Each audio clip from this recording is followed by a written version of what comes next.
नाबालिग बालिका को एक ऑटो चालक रोजाना ही परेशान करता था। रोज रोज की प्रताड़ना से तंग आकर नाबालिग ने अपने परिवार वालों को सारी बात बताई, जिसके बाद परिवार के साथ थाने पहुंची नाबालिग ने पुलिस को बताया कि उसके स्कूल जाते वक्त एक ऑटो चालक हमेशा ही चौराहे पर खड़ा रहता था, जिसमें वहां बैठकर चली जाती थी। अचानक से एक दिन ऑटो चालक नाबालिग से अपने प्रेम का इजहार करने लगा, जिससे नाबालिग भयभीत हो गई। वहीं वह उसके ऑटो में न बैठकर अन्य ऑटो में जाने लगी।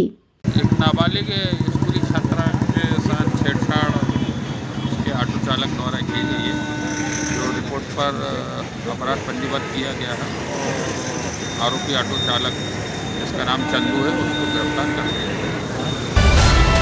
जबलपुर के हनुमानताल क्षेत्र के हड्डी गोदाम के नागरिक पिछले कई दिनों से वक्फ बोर्ड की जमीन का सीमांकन कराने की मांग कर रहे हैं। हड्डी गोदाम क्षेत्र में 150 परिवारों को वक्फ बोर्ड की जमीन से बेदखल किया गया था, जिसके बाद से स्थानीय नागरिकों का कहना है कि वक्फ बोर्ड की जमीन 1.3 की है, जबकि बोर्ड के द्वारा 3.5 एकड़ जमीन पर कब्जा किया जा रहा है, जिसके कारण नागरिक परेशान हो चुके हैं। कई बार जिला प्रशासन के अधिकारियों को मामले को लेकर जमीन का सीमांकन कराने का आवेदन दिया गया है। आज फिर हम हड्डी गोदाम मैदान के विषय में कलेक्टर साहब को अवगत कराने आए थे, जिनमें हमने श्री सांसद जी राकेश सिंह जी को भी हमने कलेक्टर हड्डी गोदाम के मैदान से अवगत कराया कि अभी तक उस ज़मीन का सीमांकन नहीं हुआ है। जो 1 एकड़ 3 डिसमिल ज़मीन वक्फ बोर्ड की है, उनने नाजायज़ 3.5 एकड़ में कब्जा कर लिया है। कुरैश समाज द्वारा वहाँ पर बीफ का मार्केट बनाया जा रहा है। उस चीज़ की सारी चीज़ों को हमने ध्यान में रखते हुए कलेक्टर साहब को और श्री सांसद जी को उस चीज़ की नॉलेज में डाल दिया है कि एक बार सर उसका सीमांकन कराया जाए।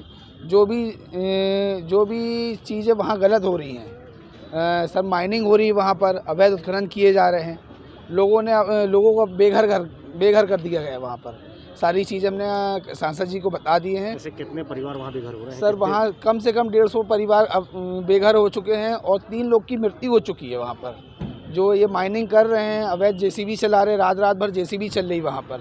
जो वहाँ पर चौतरिया थी उसको भी तोड़ दिया गया है और जो भी वहाँ की जो सबूत हैं उन सबको मिटा के वो वहाँ पर कब्जा करना चाह रहे हैं। कितने बार आप लोग अभी तक कितने बार? ये आज 9वीं बार हम देने आए हैं कलेक्टर साहब को, जिसमें अभी तक कोई सुनवाई नहीं हुई है।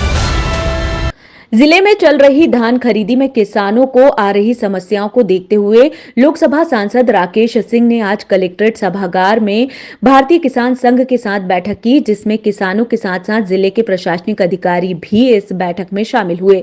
जहां किसानों के असत्यापित खसरों के चलते उनकी धान का उपार्जन नहीं होने के चलते किसान परेशान हो रहे हैं। वहीं जिन किसानों की धान के भुगतान में हो रही देरी को लेकर सांसद ने किसान संघ को आश्वस्त किया है कि जल्द ही किसानों का भुगतान प्रशासन द्वारा किया जाएगा।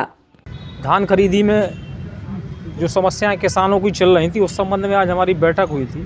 तो माननीय सांसद जी भी रहे उस बैठक में और माननीय कलेक्टर साहब रहे। तो कलेक्टर साहब ने आश्वासन दिया है अभी 1 हफ्ते में जो भी जैसे सलाड बुकनी हो रही थी, भुगतान का है और जो खसरे सत्यापित असत्यापित हैं, तो उस संबंध में चर्चा हुई। तो माननीय कलेक्टर साहब का भी कहना था कि वो हम 1 हफ्ते में सभी जो असत्यापित खसरे हैं उनको हम सत्यापित करेंगे और भुगतान जो विलम्ब से हो रहा है उसको हम भुगतान में हम तेजी लाएंगे। किसान भाइयों को इसके कारण से असुविधा ना हो, कई अलग अलग तरह की शिकायतें आ रही थी कि धान खरीदी में कुछ कठिनाइयां किसान भाइयों को आ रही हैं। उसको लेकर किसान संघ और बाकी किसान भाइयों ने आग्रह किया था और आज एक बैठक की है। उसमें संबंधित सभी अधिकारी कलेक्टर महोदय के साथ साथ एक साथ बैठे और बैठकर किसान भाइयों ने जो समस्याएं बताई हैं उसके आधार पर उसका निराकरण करने की दिशा में हम आगे बढ़े हैं। कुछ कठिनाइयां कुछ सत्यापित और असत्यापित ऐसे किसानों को भी है जिनकी ज़मीन पे पहले ये मानते हुए कि इन्होंने धान लगाई है, उनसे धान खरीदी हो गई। बाद में कुछ शिकायतों के आधार पर पाया गया कि कुछ जगह असत्यापित पाई गई हैं। तो ऐसे कुछ जगह को छोड़कर बाकी सबके भुगतान होने की प्रक्रिया भी प्रारंभ हो गई है। तो ऐसा लगता है कि किसानों को कठिनाइयां नहीं होगी। में कड़कड़ाती ठंड से जहां एक और आम रहवासी परेशानी का सामना करना पड़ रहा है, वहीं शहर की सड़कों और फुटपाथों पर गुजर बसर करने वालों के लिए यह ठंड काफी तकलीफदेह साबित हो रही है। गरीब और असहाय लोगों की समस्या को महसूस करते हुए ड्रीम वर्ल्ड फाउंडेशन डेविड समाधान और उनकी संस्था द्वारा गरीबों को कंबल वितरण करने का कार्य किया जा रहा है। संस्था के सदस्यों का कहना है कि ठंड की शुरुआत के पूर्व से ही उनके द्वारा गरीबों को कंबल प्रदान किया जा रहा था, जिसके बाद कल जहां माल गोदाम इस तरह की घटनाएं ना हो, कभी नहीं होना चाहिए, बहुत दुखद है। और कलेक्टर और नगर निगम कमिश्नर दोनों से ही इसके बारे में चर्चा हुई है और इस तरह की स्थिति ना बने उसके लिए अलाव के प्रबंध भी जगह जगह पर हों, ये भी कहा गया है। जबलपुर के तिलवारा घाट के पास रहने वाले झुम्मू वंशकार के घर में उस समय अफरा तफरी का माहौल बन गया जब उनके घर की रसोई कक्ष में 4 फीट लंबा जहरीला नाग बैठा हुआ देखा गया। नाग देखते ही जुम्मू वंशकार की पत्नी चीखी और घर से बाहर निकलकर आई और अपने पति को बताया कि चूल्हे के पास काला नाग बैठा है और मुंह में चूहा दबाए हुए है। घर में नाग होने की सूचना तिलवारा थाना पुलिस को दी गई, जिसके बाद पुलिस के द्वारा बुलाए गए सर्प विशेषज्ञ ने नाग को रेस्क्यू किया और मौके पर पहुंचकर हमने रेस्क्यू करते हुए इस सर्प को पकड़ लिया। यह कोबरा प्रजाति का नाग है, 4 फीट लंबा है और पहाड़ी क्षेत्र से इस कच्चे मकान में वह प्रवेश कर गया था। अभी शीतकालीन स्थितियों में सर्प बहुत कम निकल रहे हैं। यद्यपि कोबरा सर्प तो बिलों में प्रवेश कर जाते हैं, लेकिन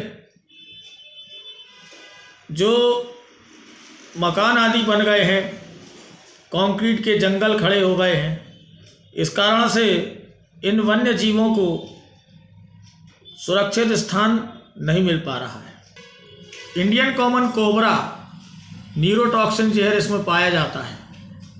छेड़छाड़ करने पर यह खदेड़ के काटता है और बहुत ही गुस्सैल प्रवृत्ति का सर्प होता है। जबलपुर में कड़कड़ाती ठंड से जहां एक और आम रहवासी परेशानी का सामना करना पड़ रहा है, वहीं शहर की सड़कों और फुटपाथों पर गुजर बसर करने वालों के लिए यह ठंड काफी तकलीफदेह साबित हो रही है। गरीब और असहाय लोगों की समस्या को महसूस करते हुए ड्रीम वर्ल्ड फाउंडेशन संस्था के पदाधिकारी डेविड समाधान और उनकी संस्था द्वारा गरीबों को कंबल वितरण करने का कार्य किया जा रहा है। संस्था के सदस्यों का कहना है कि ठंड की शुरुआत के पूर्व से ही उनके द्वारा गरीबों को कंबल प्रदान किया जा रहा था, जिसके बाद कल जहां माल गोदाम क्षेत्र में ठंड के चलते हुई मासूम की मौत के बाद उन्होंने यह परोपकार का कार्य और तेज कर दिया है ताकि ठंड के चलते किसी की जान न जाए और न ही होने दुश्वारियों का सामना करना पड़े। कंबल बांटने का कार्यक्रम हमने 11 दिसंबर से हमने शुरू किया था, जो लगातार जारी है और हमने अब तक 200 से ज़्यादा कंबल हमने अभी तक बांट चुके हैं। और जैसा अभी शीतलहर पिछले 3-4 दिनों से बहुत ज़्यादा शीतलहर चल रही है और बहुत ही ज़्यादा ठंड है, जिस कारण से जो है अभी आपके माध्यम से पता चला कि 2 दिन पहले भी एक मासूम 6 महीने की एक बच्ची ठंड के वजह से जो है वो कल उसका वो नहीं रही वो बच्ची, तो हमें बहुत दुख हुआ वो देखकर और उसके वजह से फिर से हम जो है अब ठंड में जो है हम निकले हैं और अभी लगभग मेरे ख्याल से 5 डिग्री टेम्परेचर में जो है हम अभी कंबल बांटने का भी हम काम कर रहे हैं।